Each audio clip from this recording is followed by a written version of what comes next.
Hey, what's up, guys? I'm Jake with Response on Play. I'm here joined by a fantastic guest on the UVS staff.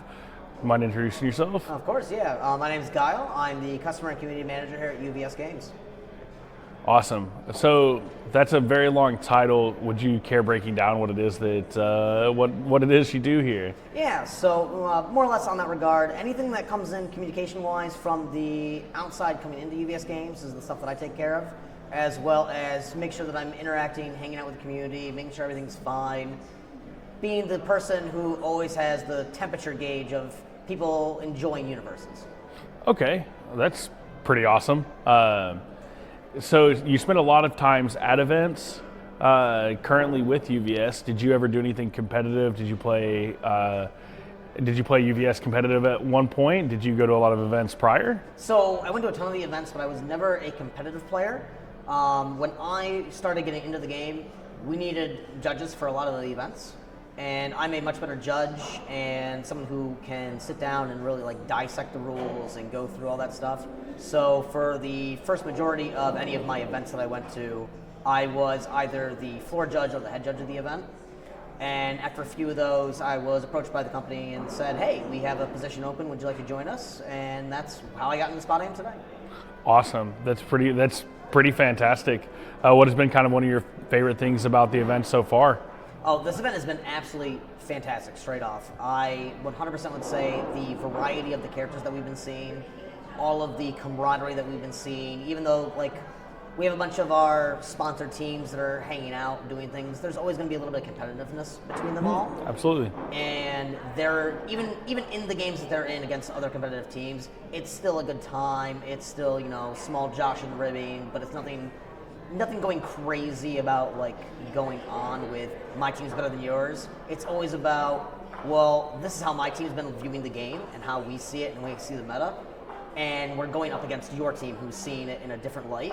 And it's been very interesting to see all those competitive players in that aspect come together, as well as all of our independent players who are not part of a team or playing for fun or coming through and it's their first event. We have a lot of players who it's their first time coming to a major, and seeing the interpretations of how they see the game and how it's working and how it's combining into our nationals meta, not only just for NA, but I was also at the EU event as well and saw a bunch of data from OCE, and having all three of them seeing very different aspects of the game and how they are going through and approaching everything has been absolutely fantastic to watch. Yeah, I have noticed that the atmosphere is really good. I haven't had any real bad opponents myself. It's been just the ones that beat you, right? Just the ones that beat me. Those are the ones I shout and scream at. As you know, I've already been hauled outside of the event, which is why we're not currently in the venue. We're off location for this one. The venue's like right there. I can see it. No, I'm breaking post. I'm breaking it. It's right there. It's right there. I can see it. Well, I really appreciate you taking your time. And before we get out of here, if there was one thing you could add to this event, whether it be something simple, something difficult, if you could wave a magic wand, what would be something that you'd really want to bring to this event? Man, honestly, I would love it if the entire UVS staff was able to come down here. Mm-hmm. I think that'd be my one thing. We are mostly remote, so a lot of us live all over the country and in different countries as well. So it's very hard for us to come together to any one of the events. And just to have every single person, including the fans, the people, all of them in the same room, just to get to experience the game, experience the community, just having a fantastic time at basically what I think, even though it is a competitive event, it still feels like a festival for Universus. Mm-hmm. It feels almost convention-like. And I think that would be one of the coolest things is to have not only all of the players, even worldwide, bring them all in. If I had a magic wand, bring everybody in together, bring all the staff in together, and just have a fantastic time hanging out and loving Universus. Hopefully that's Worlds next year. I'm hoping to see a lot of people next year for Worlds with the way everything's been opened up. Also, big +1 to the I guess it would be the what are they called, the play organizers, the organized play team. Organized play team. Hey, Thank gotcha. you. Yeah. Big shout outs. I think the structure looks good coming up. So hopefully that's not too far out. It's not too far out. I think it's going to be a fantastic time, and the number one takeaway is that always the game is growing, the game is evolving, and it's just going to keep getting better and better. Yeah, I will say it seems like the game is 100% of like growing. I keep seeing new faces. I talked to somebody, one of my opponents. This was their first Nats, one of their first events, even, which is really nice to see somebody like that enjoying the game. And he was just telling me about all the cool matches he had and everything like that. So hopefully that's everybody's experience. I think it is, honestly.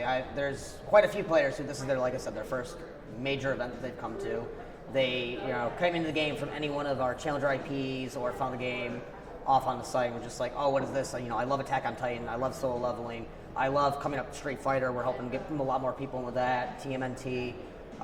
There's some other cool things coming in the pipeline I'm not allowed to say. But I think it's one of those big things where, especially with a multi-IP game like us, you're always want to be showing off your fan favorite. Mm-hmm. And these events are a great place to just be like, I am going to play this character, or I'm going to play this IP. Like, I'm always known as the Mineta guy. I play a lot of Mineta. Mineta's great.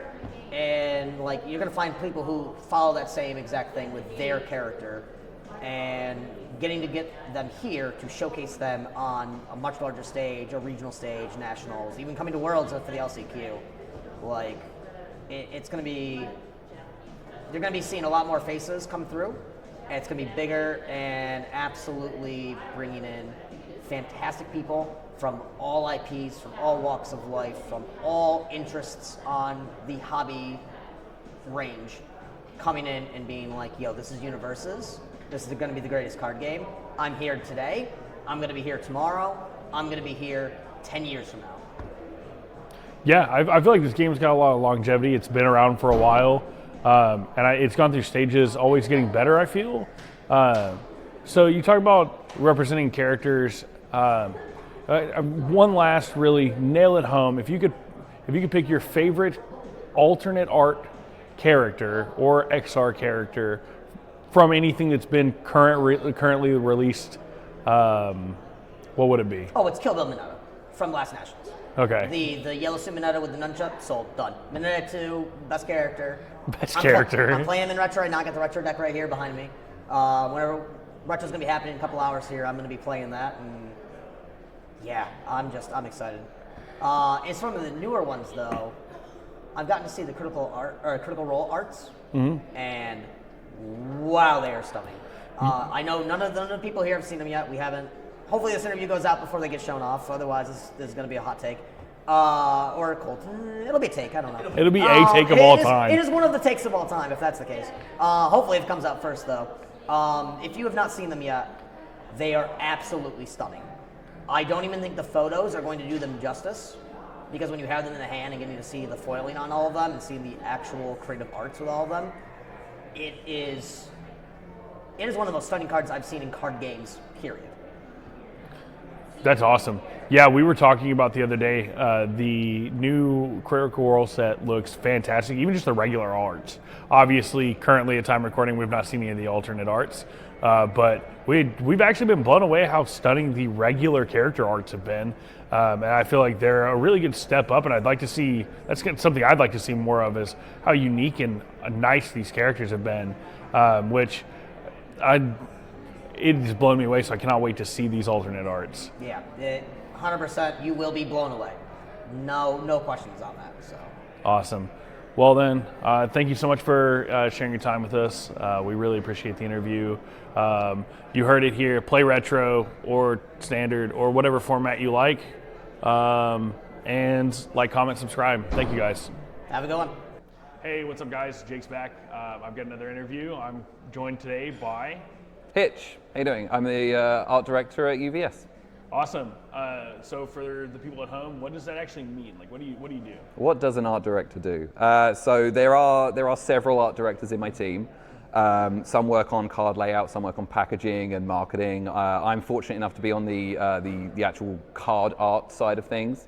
So I get to work closely with licensors and such on working on which pieces of their art go on the cards, and also fortunate enough to be able to work with talented, amazing artists in commissioning original pieces to go throughout the set to make them more interesting and collectible and valuable and make the set look cool. That's really what I want to do, is just make something cool that people want to play with.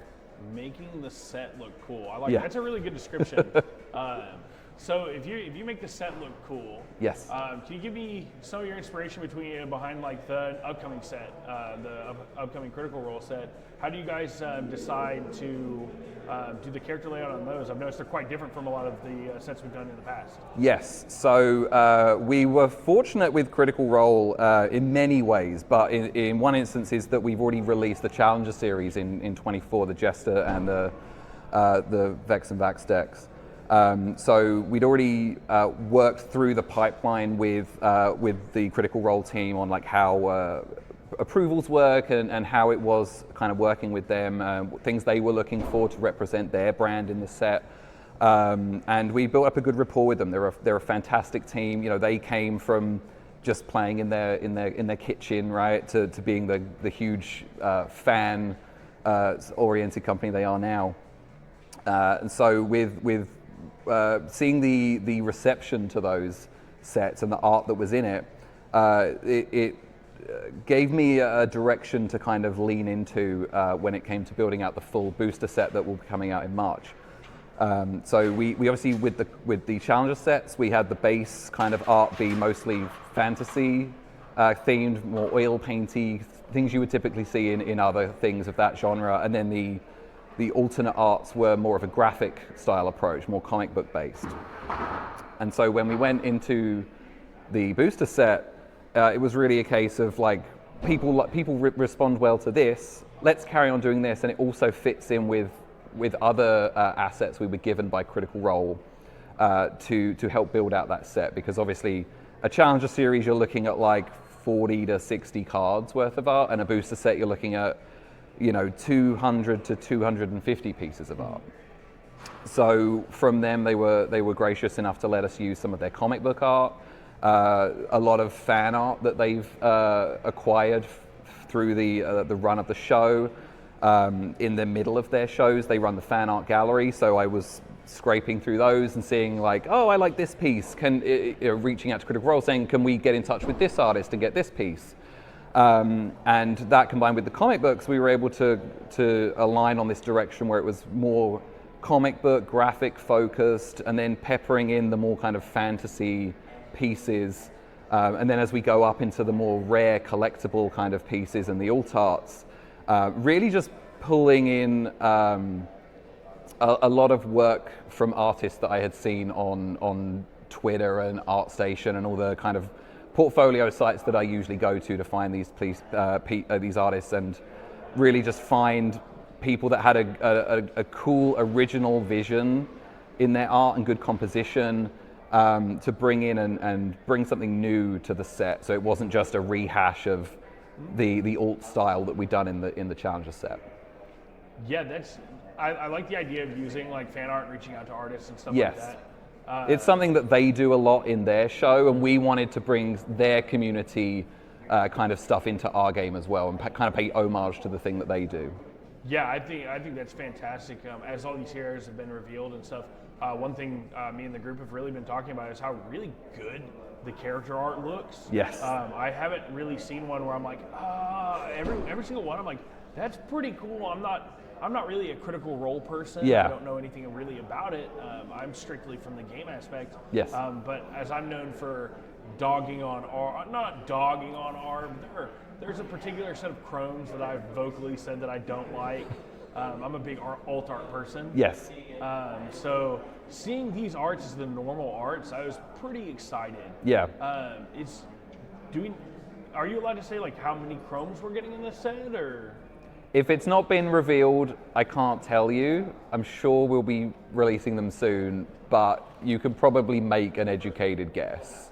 Okay, so pretty standard number, nothing out of the ballpark. Yeah, when you look at like how many characters there are, how many voice actors there are, wanting to be fair to certain things, you can probably make a fairly well-educated guess as to how many chromes you will be seeing. Detectives at home, this goes out Yes. before that number is public. Yes. Awesome. So is there a particular favorite you had fun like directionally, or is there any handful of characters where you were like, yeah, I'm really vibing with this creation, or? Not one specifically, because there are over 30 artists that I got to work with in this set. It's one of the biggest art sets that I've worked on commission-wise, and the sheer number of artists. So there's over 30 of them, and I didn't work directly with all of them. It's like some are credited from comic books and things, but the ones that I did work with were just so fantastic and were fans themselves of it. Even if they'd only weren't hardcore fans, but they'd watched the Amazon show, or have just their friends know about it and they've heard about it in passing. Everybody had some familiarity with the show, and so everybody I worked with understood what the assignment was, and they really delivered on it when they were able to give me the art that they worked on. But I think my favorite art style, there's a couple, but probably the SR alts always are going to be great. I think those kind of go back a little bit to more classic fantasy kind of looks. We've seen some of them revealed, the Delilah Briarwood, and I think I showed an SR Grog's Rage. So that was, I showed that not too long ago.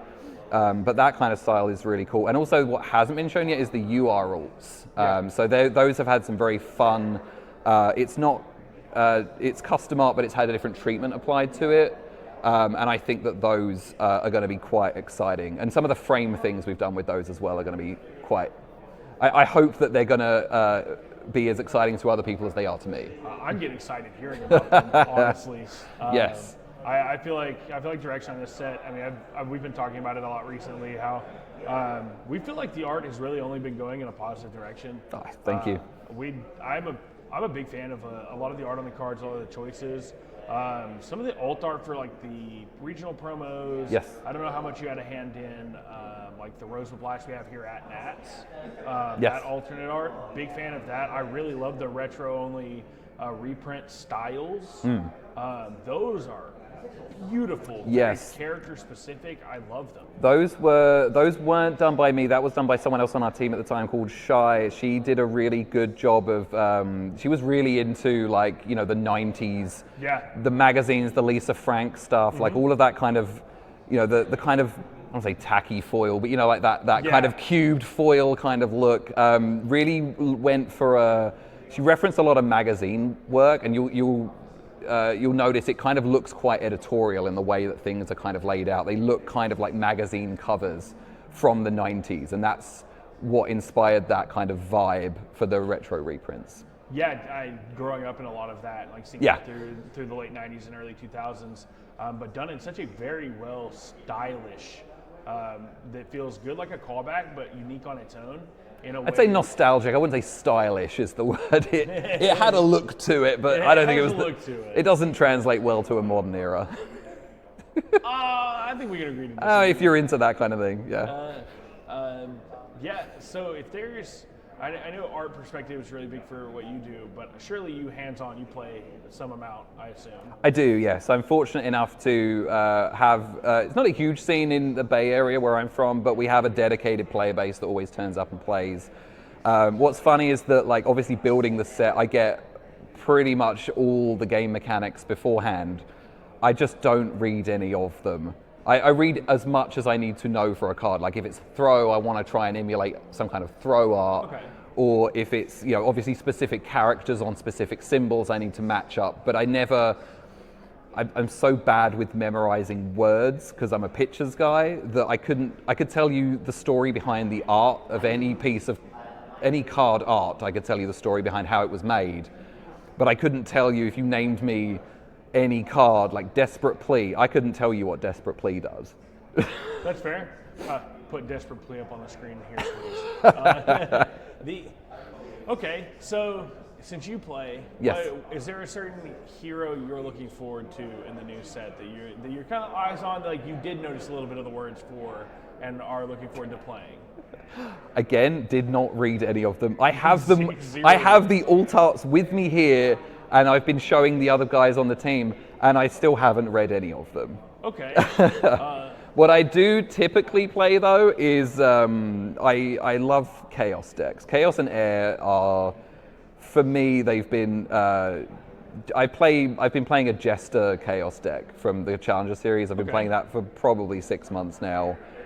I just love the momentum manipulation. Yeah. Really grind. There's some really grindy players at our locals, and I tend to just play that because I can keep playing for longer, basically having a 51 health character with a ton of defense. Sure. Before that, I was a filthy Giro 1 player. Because that one was because it was on Air, because I like to go to like Vegas and stuff, and I like to gamble and have that kind of, when you get on a good streak of something, it feels really good. And so when you would hit those Giro, you would hit the card after card that you needed. It felt so good to just get on that kind of combo train.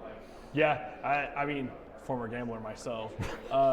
Yeah, I absolutely love those types of stuff. I really am a fan of like stringing out. Yes, absolutely. Really playing, seeing like pressing my luck, seeing how far I can go. Yeah. To my detriment a lot of the times. Yeah. So okay, yeah, I feel that quite a bit.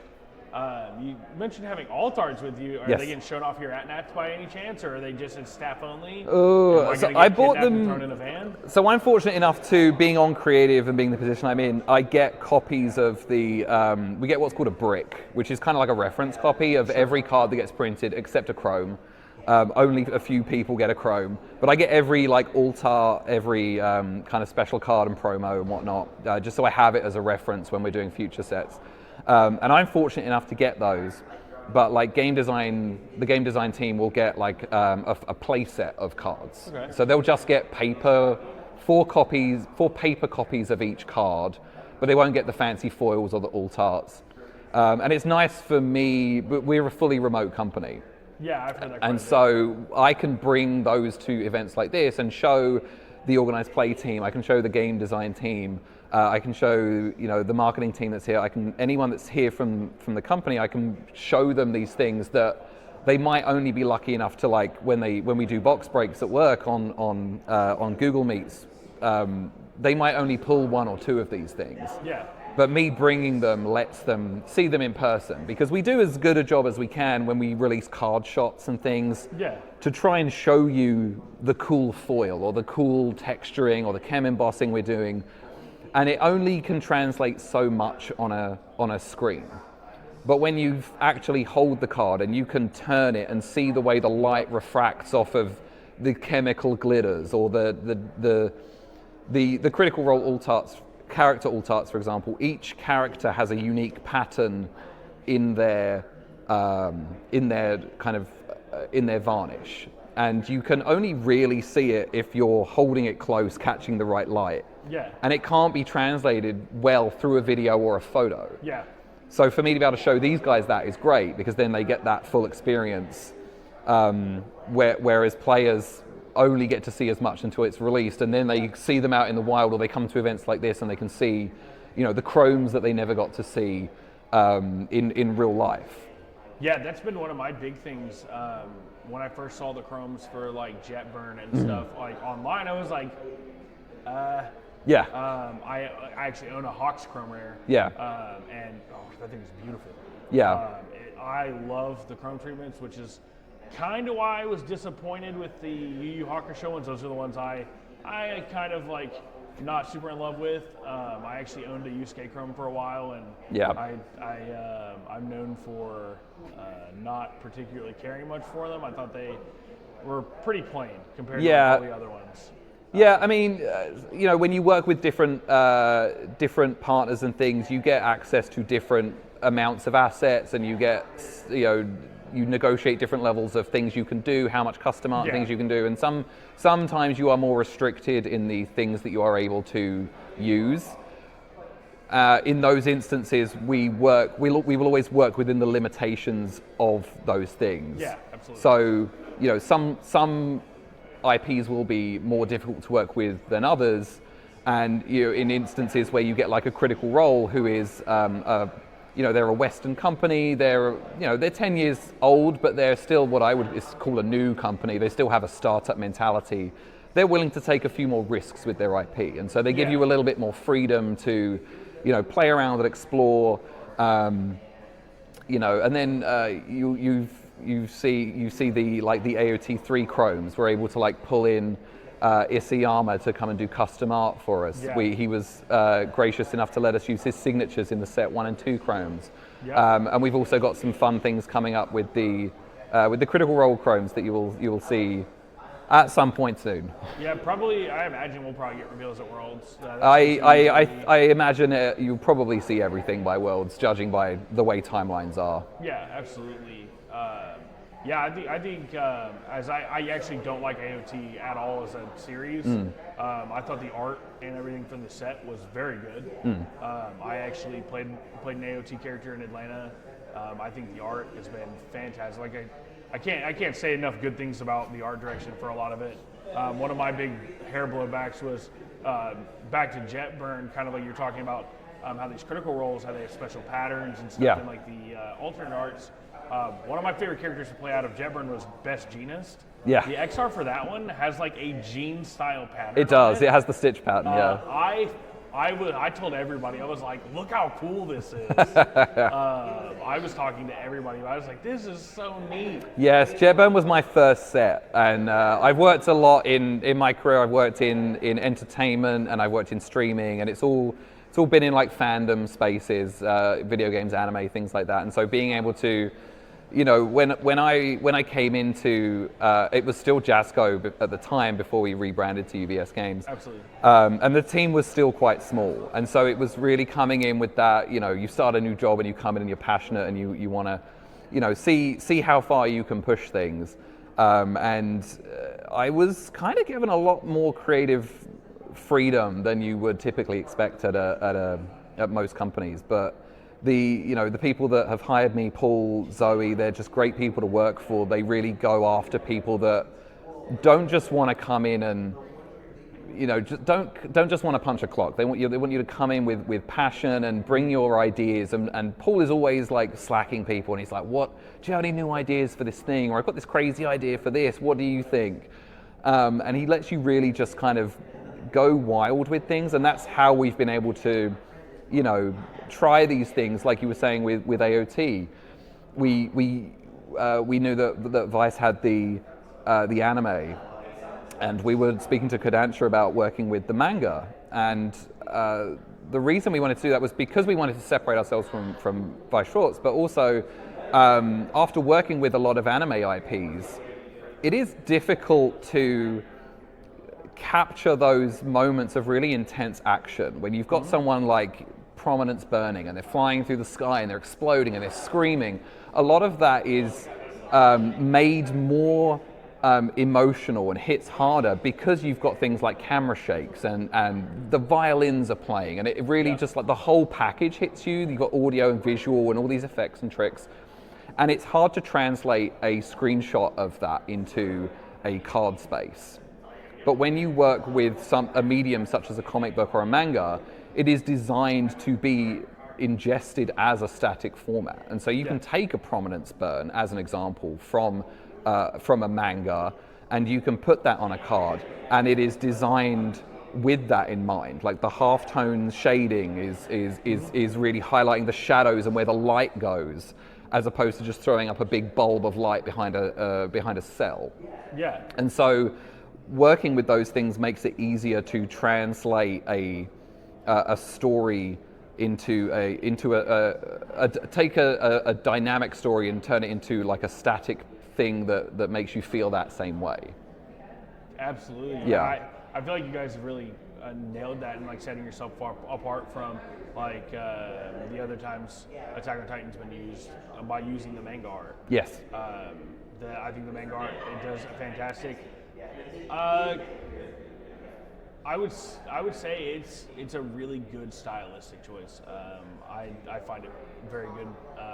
He has a very unique style as well in his illustrations. So it really he has a kind of it actually has a name in Japan. It's called the Isayama line, which is the kind of scratchy kind of freehand kind of thing that has a sense of movement to it, and that really. Just makes the images feel more visceral, which and violent, which is the whole point of that world. Yeah, I like how our art in this game, we're not shying away from like shots of somebody with blood all over their face. Yeah. But it's used in like a very stylish manner, not just to say, here's something graphic for the sake of being graphic. Yeah. It is used in a very visceral feeling type Yeah. of way, which has been very nice to see, because that is one of the high points of the manga drawings and stuff, is how you can feel the emotion in the panel. Yeah. Again, not an AOT fan. Yeah, it's we are like a 14, I think it's 14 plus product is what the technical rating for the game is. So we don't want to go too far into being too violent and things. And Right. and Kodansha themselves were like, we want to be aware of, it is a violent IP in some senses, but it's also like we want to be aware of like the current state of the world, and we don't want to just we don't want a set to feel too depressing. Like, you don't want to be there trying to have a good time with your friends and you're just looking at death and bones and blood everywhere. So we tried to strike a nice balance, and also you'll notice there's no red blood anywhere. It's always Right. a darker color of whatever the symbol identity is, just so it's there and it's hinted at, but it's also not too in your face. Yes, it feels more about the emotion itself. And Yeah. It's very nice. I actually have an older son that plays. He's 12. Yeah. And I'm thankful that there's nothing crazy in this card game. Yeah. That I'm like, oh, you really shouldn't be looking at this, bud. Exactly. And I don't have to worry about the next set coming out and going, well, is he good to have certain cards in his deck? I like to think I'm a pretty protective parent. Yeah. When it comes to that stuff, and there are certain card games we kind of stray away from in our house. Yeah, Just like, because- and I think where you may be going is like, you look at something like Girl Power. Is like, we were very conscious. We don't want a waifu set. Right. If you want that, there are other things for you. But we wanted to be very respectful, and it's like we want to celebrate the females that are in this show, and Yes. they whereas they may take a backseat role to some of the more front stage characters, they do just as an important job in the show, and so we want to really bring them forward and celebrate them, and not just kind of do what you might expect when you hear that a set is named Girl Power. We really wanted to lean into the power aspect of it. Like, these are powerful, strong individuals that deserve some recognition by themselves for a change as a theme.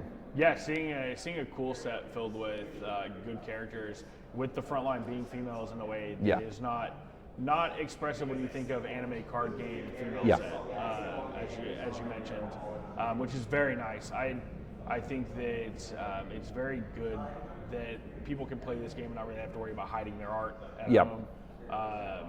At most points when we're sitting around playing at a card shop, and people are peeking over my shoulder, as they often do when you're playing card games that they're not familiar with.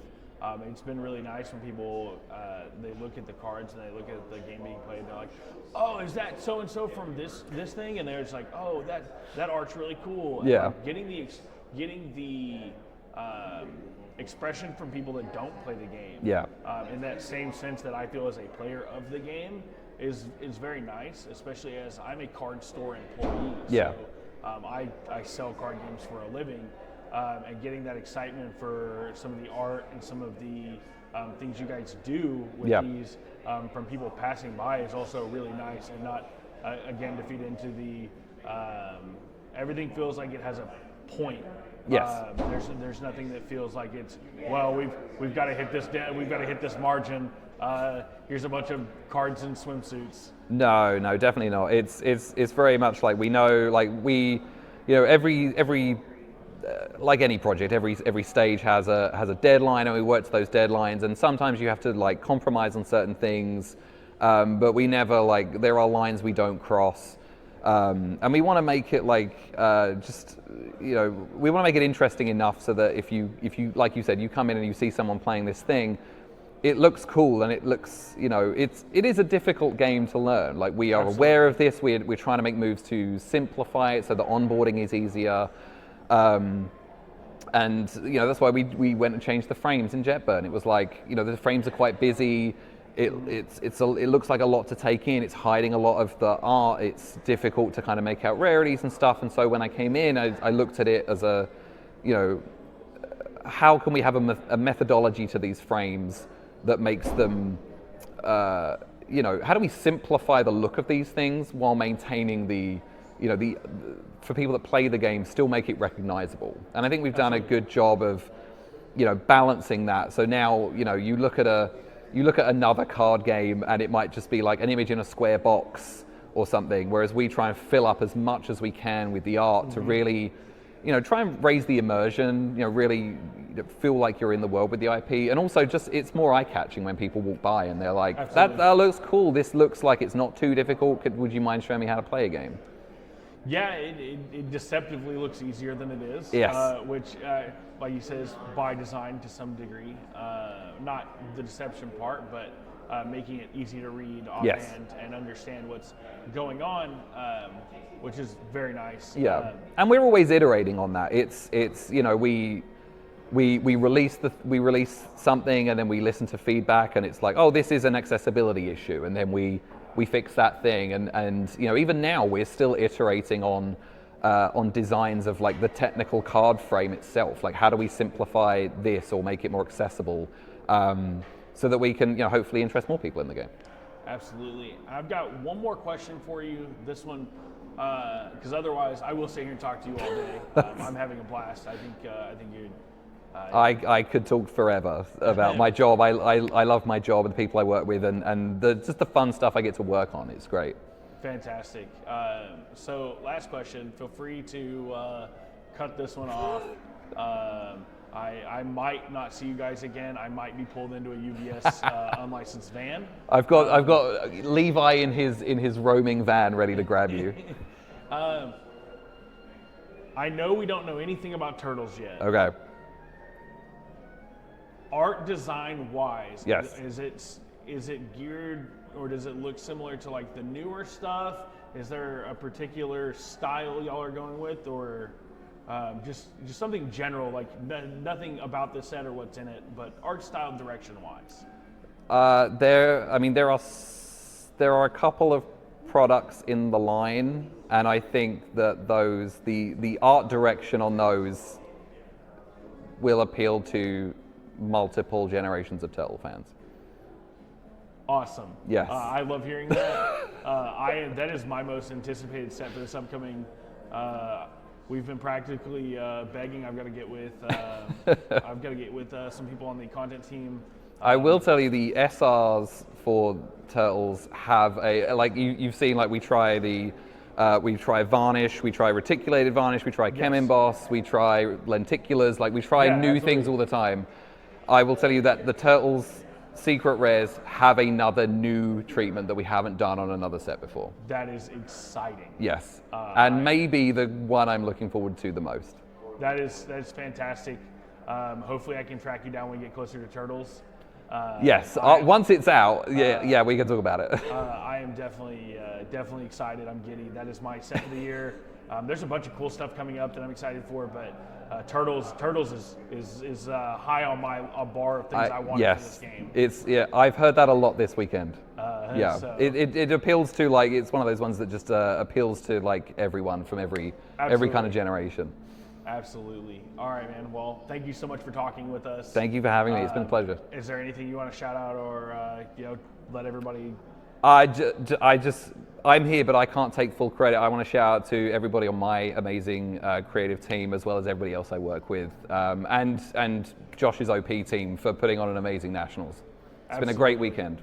We'll definitely be getting into that with him. Yes. But thank you so much, Hitch. Thank you so much. It's been a pleasure. Pleasure. Thank you. Hey guys, Jake again for more interviewing UVS staff here at US Nats. I'm joined this time by... I'm Josh Massey. I'm the head of organized play at Universus. Awesome. For everybody hanging out, not here or don't know what that means, what does that mean? What do you do? So this year, I jumped into a program that was pre-existing. Mm-hmm. So I've been kind of helping support and make sure that things continue to happen this year for competitive play, local level play, just making sure that people have places to experience the game the way that they want to. And a lot of what I've been doing outside of just making this year continue is rebuilding and structuring what next year looks like and how we're going to do organized play from local level events all the way up through next year's World Championship. Absolutely, yeah. We've already seen a couple of your plans with some of the articles and stuff on the website. We're dropping nats and doing bigger worlds. Dropping nats, focusing heavily on regionals through the year to make them feel more like events than just a tournament. Like this week, I think, was a step up, just having the prize wall and more things to do, more side events, just more engagement overall. And then, yes, a much, much larger Worlds for next year. Yeah, I've actually been getting a lot of feedback about everybody enjoying the side events. I think they're fantastic. This is actually my first Nats. Okay. So mine too. And my last, apparently. No, don't say that. We're not doing Nats next year. That is what we have stated. Whether that comes back the following year or the following year, it's not gone forever. Okay. It's gone for next year for sure, though. Absolutely. So when you mean, or when you say that you want to make regionals feel like bigger events, is there any particular way you want to make them feel big, or is it just taking Nats and just going that scale for regionals? So there are other things that we want to add. We have been talking to, and this is not guaranteed that it will happen at every event or even any of the events, but we've been talking to like some of our good cosplay friends and maybe doing cosplay contests and doing other things to engage players on a level that we don't normally. Like, I would love to get people to autograph cards that are like voice actors for, you know, the game or the show that you enjoy. Absolutely. Right? So we're looking into other areas to get people who aren't necessarily super excited to play the game competitively, but enjoy the game, to come and maybe get their cards signed and then play in some side events and draw them into the whole experience of what, I mean, this has been, right? Absolutely. That sounds like a really good plan, if it ever does fill out in that sense. Is there anything you've learned maybe at this Nationals, or anything that you plan to take forward, or is there anything you're seeing this weekend that you're like, oh, well, maybe I didn't think about it that way, or something unique you could take away from an event that you might not have had 100% feed in?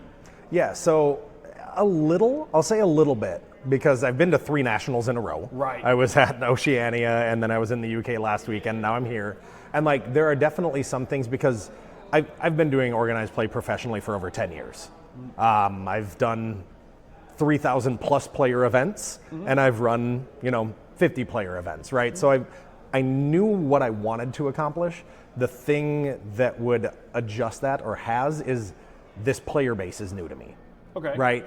Like, every player base is a little bit different because every game is different. So Absolutely. I think that will be what I will have to try to figure out, is exactly what you want to fit into what the program already is. I don't think overall the program is not going to change based on the little bits of feedback that I got, but maybe we'll update some of the prize wall items to make it more enticing for people after communicating with them. Yeah, I noticed that in some of the articles it talked about, speaking of prize wall and stuff like that, more alternate art, or like doing more ultimate arts in like different prize pack type things, or that type of thing. And that struck me as a really big change, because I'm used to, they did a unique promos for a little bit, which but I'm a huge fan of alt arts. I like getting cards that we already own in different series. Like, I've been trying to find all weekend the Hacker Extraordinaires with Ed from Cowboy Bebop on them. Because I like Cowboy Bebop. It was actually one of the IPs that got me in before My Hero. I bought a bunch of Cowboy Bebop and Yu Yu Hakusho, because I started playing when Yu Yu Hakusho had come out. And not really doing events or anything, but like playing at home for fun. And then when it transitioned to My Hero card game, we played a lot of that. And here we are. So seeing alt arts, I'm very excited. What was like the idea, or what really made you guys want to start trying to do things of that nature versus the way it was? So a lot of that was me personally. Mechanically unique cards can be really cool if they're accessible. Correct. Right? And I very much want people to feel like they're getting value when they go to events, and sometimes that was mechanically unique cards. But then 90% of the people that play the game or engage with the game don't have access to that thing, and that's just a feel bad. Like, I want to make you happy as competitive players. Absolutely. But I don't want to do that to the detriment of every other player that couldn't come to that tournament. Absolutely. So I wanted to provide something that still looked cool, felt cool, like you could show that you went to this event and you got this thing from nationals or a regional or whatever, so you could bling out your deck without having an advantage over somebody who's maybe just getting into the game and had no access to that. Yeah, I vibe with that a lot. I think that's a good approach, especially as we are not one of the bigger games, so accessibility can oftentimes be a problem. There are cards currently on the marketplace where there's only 2 or 3 listings, Right. Which whether or not the secondary market is acknowledged, sometimes that's how some players get cards, especially due to it being a smaller card game. So I really think that is a positive solution, and one that I personally like a lot. Appreciate it. Would you say that the upcoming judge program changes, does that fall under organized play? Is that Yes. also you? Yep. Okay.